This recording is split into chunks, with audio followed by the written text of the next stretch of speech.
Good morning. I'm just enjoying some coffee, and then I'm going to go meet up with my husband, who is currently working on spraying some lentils. We have just gotten into our in-crop spraying season, and we're starting with a herbicide.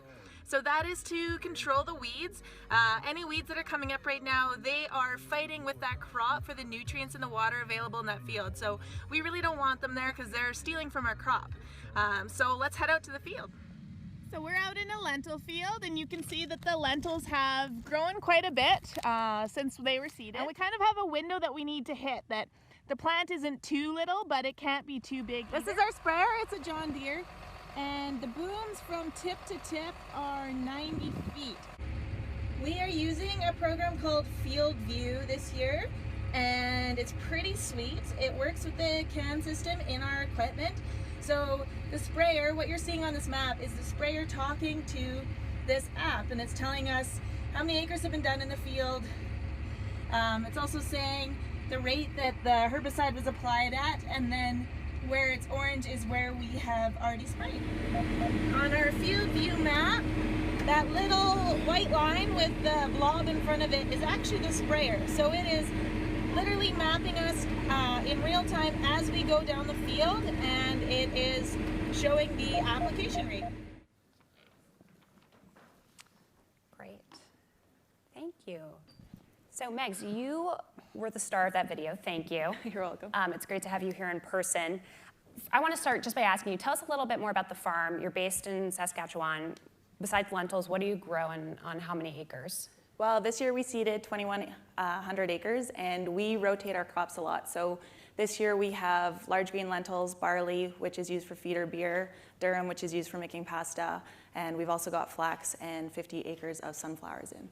So you married into a farming family about 6 years ago. So you're not a lifer, but you said it was your sixth planting that you've been. Yes, this is my 6th year farming. So what has been the biggest advancement in technology just during those 6 years? I think the biggest changes that I've seen personally, one that we often forget about is cell phones. So that has been an incredible opportunity for us to connect in our cabs, for us to market grain in our cabs, for us to figure out what's going on maybe in our field. We're seeing maybe a weed we haven't, we can talk to our agronomist, we can reach out, connect with other farmers. So wait, would you like take a picture of it, or how do you use that? We could, or we could FaceTime. We also, farming, you spend a lot of time in the cab by yourself, so there's a lot of isolation that goes on. That can be really stressful, especially during seasons where you are maybe working 18 hours a day, not seeing your family a lot, not sleeping. So being able to connect through social media, through having that cell phone in the cab with you, has been really helpful for kind of fighting that isolation. And then I think also the other big change is being able to, with Field View and other programs out there, capture all of this information and this data that our equipment is creating. Great. So Mark, this was your technology, Field View, that we saw, and there's a saying that farmers make 40 to 50 decisions every season. So this was just clearly one of them. But walk us through what some of those other ones are and how Climate Corp is impacting and being part of that decision-making process. Yeah, certainly. So, when we think about farming and agriculture, I heard it described, I think most interestingly, as outdoor manufacturing. And so if you think of trying to manufacture something outdoors with the unpredictability of the weather and the variability of the fields and the farms that we have, there's a lot of different decisions that go into it. Which crops to plant, once you determine the crop, which seed technology do you want to go with? There's seed treatment technology on top of that, so there's an incredible matrix of decisions before you even get the crop in the ground. Once the crop is planted, now you've got all kinds of mid-season management decisions to make. When to apply, what your fertility program looks like, when to apply herbicides and fungicides depending on disease pressure, pesticides. There's a number of these decisions that happen all throughout the year. There's different programs that you can implement for each one of those types of decisions. And then when you start getting into harvest, when to harvest, what does the weather pattern look like? Recently we just had the hurricane hit the Carolinas. Well, the farmers in the Carolinas were lighting up combines about as fast as they could to get their crops in, a little bit ahead of schedule, but because of the unpredictability of the weather and things. So there's an unbelievable number of decisions that the farmer makes throughout every season. And then part of what we do at FieldView is just try to capture all of those data so we can then use big data techniques to start to analyze those and understand and quantify what the effects of each one of those decisions were. So you mentioned big data, but 5 years ago, you were acquired by Monsanto, which we think of as a seed company, and a lot of Monsanto's investment in technology had been around seed. So this feels like a little bit of a shift in thinking around moving toward data science. What was the strategy? Yeah, for sure. Well, you know, Monsanto's bet at the time was that data would revolutionize ag, right? They weren't sure how or why at the time. You know, it was very forward thinking 5 years ago. And even as climate has gone about its journey, you know, in the beginning we didn't have data. So the first step, you know, I like to say as a data science company is to get the data. So, you know, the large focus of the products has been around capturing those different data layers, getting them all in one place so farmers like Meg's can have an easy view of kind of what they did throughout the season and a historic view of what they did over time. Now the industry is starting to get into actually a more prescriptive nature based on the analysis of all those different data sets. So now we're actually able to start to quantify, okay, this was the effect of the hybrid choice that you made. This was the effect of your density. You know, here's the effect of your different soil types, you know, translated into your yield at the end of the season. And of course, now that we're part of Bayer Crop Sciences, you know, the decisions and the different products that we're analyzing are even greater. So not only are we looking at seed, we're looking at all of the chemistry.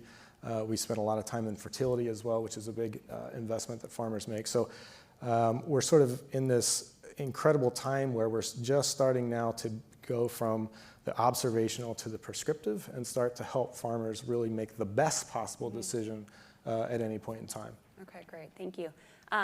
Amal, you've said that Farmers Business Network is highly unpopular in the ag industry. So first tell us what FBN does and why are you so unpopular? Well, what we do is we actually aggregate information from farm machinery and from farmers. So we have a network of 26 million acres now and growing. And then we share that information transparently back with the farmer to empower them in the decisions that they're making. And a lot of times that information is useful to the farmer, but it's not as useful to, say, the vendor they're purchasing from. A good example is price information. We're really the first company to broadly share seed and chemical price information. A lot of this information is obfuscated, so it's true, prescriptive decision-making is going to be the future. Big data is going to be the future for farming. But if you don't have the right data sets and a complete data set, it's hard to make the right decision. So that's really our role in the industry, is to empower the farmer through aggregated data. We're unpopular because a lot of seed companies have had oligopolistic or monopolistic power and have priced accordingly. Things like zone pricing for seed, rebate programs obfuscates the actual price performance of a product, and we try to make that very visible. So obviously our farmers like us a lot, they contribute the data and use it, but a lot of times industry partners don't like it as much. So Megs, go ahead, has this impacted, what's your thought here? Well, I was going to interject and just say that for my level, it is the retailers that we deal with. So we call what we're using to grow that crop our inputs. So there are different input locations locally. I can go to A, B, or C to buy my seed, my chemical, my fertilizer from. There's no communication between those companies on that level. I don't know what they're selling for unless I want to call each one. Maybe someone's a bigger farmer than they might get a different price at location A than I would. So for me, it's transparency on that level that I'm interested in seeing, because that gives me, basically it's easier for me to shop around because I don't get to control my input prices. I also don't get to control my end prices. So when I get my crop off, when I turn around to contract that and to sell that, I have zero control over that pricing. I try to play the game, hedge my bets, watch the markets, guess when I should contract. But at the end of the day, I don't get to influence that pricing. So it's really important for us to be able to save money where we can moving forward. And I think some of that transparency is going to help. But on the flip side, it's also really important to understand that creating the technology we're using comes with a cost as well. And that needs to also, the revenue needs to be there to continue to fund the innovation that we're seeing, whether that is in genetics with what we're using for seed, in the chemicals that we're treating our seed with. So I think it's important to find a balance with everything. So let me ask a follow-up. You mentioned sort of the brutal economics that come with being a farmer. how do you decide where to invest? How do you know what is a technology that's worth backing? I think there are 3 different levels or 3 different characteristics for people in that area. And one would be the person that jumps in right away. They are really excited about it. They want to see how it's going to work on their farm. They want to be involved in the process. Sometimes when you're that first person, you get to actually work with that company feedback-wise. Second would be the person who, they're going to wait a couple years. They're going to see how it plays out. They're going to see if the bugs have been worked out, if it's really been great on other farms, and then they're going to implement it on their own. And then the third option is just resistant to change. And there are definitely some people in agriculture that are not as accepting of the technology that we're seeing. Yeah, Mark and Amal, I'd love you both to talk about this a little bit, but farming, agriculture has been one of the last sectors to really digitize. Why is that? Why has there been sort of a pushback against change here? I don't know. Mark, maybe you want to take that. I don't know that there's pushback per se. I mean, I've spent a career in Silicon Valley, and what Meg's described looks like any user acquisition curve, right? You've got early adopters, you've got your fat metal, and you've got late adopters. I think there's some factors in ag that make it difficult. I think the seasonality of it makes it hard. Typical technology we can unveil at the pace at which we can create it, right? And we can get users to adopt it very quickly. In agriculture, we have the seasonality where we can introduce Megs to a new product at the beginning of the year, and we're usually waiting 6 or 8 months to see if it worked, and for her to recognize that value and stuff out of it. And then, for us to roll out a new version, it comes out the following year. So there's that natural aspect to ag. I think, if you look at the R&D investments of the major players in the industry, they're tiny compared to other industries. So if you look at electronics, if you look at technology, if you look at these other sectors and the size in billions of dollars in terms of how much they invest in R&D and development, ag really lags behind that. It's on the order of billions, but it's not tens of billions or 20, 30 billions of dollars. So there's a couple aspects to it that have led to it being a slower sector to transform. Okay, go ahead, Amal. I mean, I think it's a few reasons. One big reason is if you look at the primary innovators, they control massive market share. So there's not necessarily an incentive to innovate except around your core business. So for example, the seed business, the corn and soybean genetics in the United States are largely controlled by 2 parties. But you're getting into the seed business. We are, but there needs to be more independent innovation coming in that's going to challenge the status quo, right? It's not natural for somebody who's a huge market share leader, sees no competition on their tail, to go and invest in something that's going to completely transform their business. And so the ag sector, as Meg's mentioned, really the farmer's facing an oligopoly on almost every side. So one of the reasons innovation's been slow to enter is because it's hard for somebody to break through if they're a new company. You need a lot of capital. A lot of people are going to try to keep you out. And if you're an existing company, you have massive market share. What incentive really is there? You face maybe one competitor, and you're splitting the market 2 ways or 3 ways. So how do you make sure that you don't come in and sort of seem like you're the Silicon Valley solution with all the answers? Well, for me, I've been to hundreds, if not thousands, of farms now. Like tonight, after this conference, I'm going to Western Illinois and having a dinner with 5 of my farmer members. We do it in 2 ways. One is we have to invest in the most elite talent, and a lot of that is in the Bay Area from an engineering and data science standpoint. So our team is there. Our biggest operations center is in Sioux Falls, South Dakota. And we're hiring people all over rural America and Canada now, creating jobs in those communities. And what I do is I try to go visit myself and shake the hands of and sit down and take the dinner or lunch as many farmers as I possibly can. Because I want to hear the stories, right? I want to listen. Really, I want to understand what is wrong with the operation, what is wrong today that I can help fix, right? And when you hear about all the things that are going on, that really keeps it real. And you take the Silicon Valley shine off it. What you're dealing with is people's livelihoods here. These are small business owners who are facing an oligopoly on every side of their business, and thin margins and high working capital. That's a tough business. So knowing all of that, experiencing it, going there, if you don't go, you don't know. That is how you keep it real and keep the Silicon Valley shine off of that and make sure it benefits your consumer. Great. I think one thing too that we also have to remember and to put into this piece about why maybe ag isn't as quick to adapt to some of the technology that we could be adapting to is that the consumer plays a role in what I do as a farmer. And I hate using the term consumer because I am also a consumer, and I don't want to distinct that there are two separate groups. We're all the same.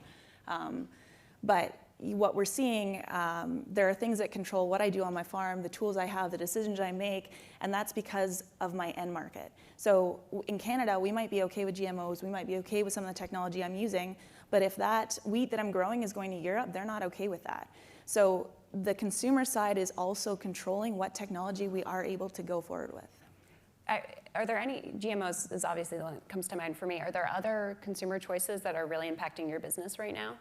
There are definitely on the side of what chemicals we use. So glyphosate has been in the news a lot lately with the court case in California. And what we're seeing right now is people making decisions. We know that when we make decisions, we tie our emotions to those decisions. So we're seeing, like in that court case, a decision was made based off emotion, not off science. So it's frustrating as a farmer to lose tools or to potentially lose tools out of my toolbox because of emotion, fear as an emotion, and not actual science. Do we have any questions in the audience here? Oh, great, right back there. Patrick Boltema from Food Maven. What are opportunities to kind of deal with the oligopoly on the sell side? Not so much the buy side, but make a market for you on the sell side. You're talking about the marketing of the crops? Correct. Well, there's a lot of opportunities. I mean, first of all, I look at things like identity preservation. You know, I meet so many farmers who are doing a tremendous job and are being unbelievable stewards of the properties that they farm. In fact, almost every farmer I talk to is interested in sustainability. Almost none of them are getting paid for it, right? When I hear consumers and the media, say things like glyphosate's unsafe and people are doing this, I do feel it's misinformed because if you went to a farm and saw everything they do to cultivate and why they do it, it's really the economics and it's about feeding the whole population, not just the wealthy consumers in New York or San Francisco, and that's what farmers are doing. I think identity preservation and farmers showing their practices visibly, using data and information to do that, is a huge opportunity to brand yourself, to distinguish yourself, and I think that's a way to get a premium potentially in the future, if not today. There's also the opportunity to switch cropping practices, if you want to go to an extreme, but I don't even think that's necessary. I think there's a lot of things. We're starting to see that though as well. Quaker Oats has a program where they have like a scorecard or a report card, if you will, and they'll work with certain farms that rank higher on that report card based on the sustainability of the farm. So we are starting to see that, and I think moving forward we will see more of that. It definitely has to be approached carefully though, because everybody has different farming techniques. So I'm zero till. So my sustainability is quite high compared to another farmer who's in a wetter area and tilling the soil more, releasing more carbon. But I'm in a drier area. I don't need to do that to be able to grow my crops. So I think as we move forward with this concept, we also have to be aware that where you live, the climate that you're in dictates how you're able to farm. And we need to not pit one farm against the other as we move forward. We have to be able to find a way that you can be as sustainable as you're able to in your area and not be, I guess, have that negative that you are in a wetter area and that's the only way you're going to get a crop off. So. Right. We have a question right back there. Yeah, Evan Krause from APCO. So Amo, I'm very interested in the future here. So if you're running this this increasingly valuable service in support of the farmers, what happens when one of the big conglomerates comes and tries to buy you up? And how does that work in terms of the independence of the farmer? Well, I'll give you my off-the-cuff answer, and then I'll give you a more rational. My off-the-cuff one is I'd rather gouge my eyes out than actually change the mission of the business. And to be perfectly honest, I didn't start the business, and our employees and others don't join the business for the purpose of going, regressing back into the same practices that we're trying to defeat in the industry. So we've got the long-term capital and the conviction to stay the course to be an independent company. So the answer is we've set ourselves up in a way that with investors, with the right employees and the right people who are mission-oriented. Half my team grew up on farms where it's going to be a hard pill to swallow to try to buy FBN. Okay, FBN wants to be an independent business that serves farmers. I think secondly, structurally, we've set ourselves up as a player. We have our own genetics platform now with super low cost for genetics direct to breeders. We have an independent data platform. Most of the value of FBN is embodied in its independence. So you actually would ruin the business potentially, or what its value is by acquiring it. That doesn't mean somebody can't try, but I can tell you what our disposition towards all of that is, right? I think we want to be partnered with people who believe in transparency, competition, and believe in making that farmer more profitable. So the will is there, but I think the structure and the business model is there to protect that from happening. Great. I can't let you leave the stage without talking about trade, because this is obviously a sector that's really being impacted by this. So economics challenged already. Yes. How are we, what's happening now for you, especially in Canada? Well, everywhere prices are really not that great. I'm in communication with farmers across the world, and considering the current climate for what a lot of farmers are dealing with globally, there's a lot of drought in a lot of different countries. It's quite interesting to see the low commodity prices, and I think that's just a reflection of the instability of the market right now. Not sure what's going to happen. But a tangible measure of what's going on would be in the pork industry in Canada. So our pork prices are based off American prices, which are then based off of what is sold to China. And so with trade, tariffs and issues going on right now, there are pork farmers in Canada losing $20,000 a month right now. Mark, what are you hearing from your customers? The biggest thing obviously is the uncertainty. Ag is a global market. It's a commodity, and the largest producing regions around the world are going to stay the largest producing regions around the world. And the problem is that the system has an equilibrium that can't immediately adjust, right? So if all of a sudden we're not exporting certain products, it's not like another region of the world can all of a sudden spin up and start filling that gap, right?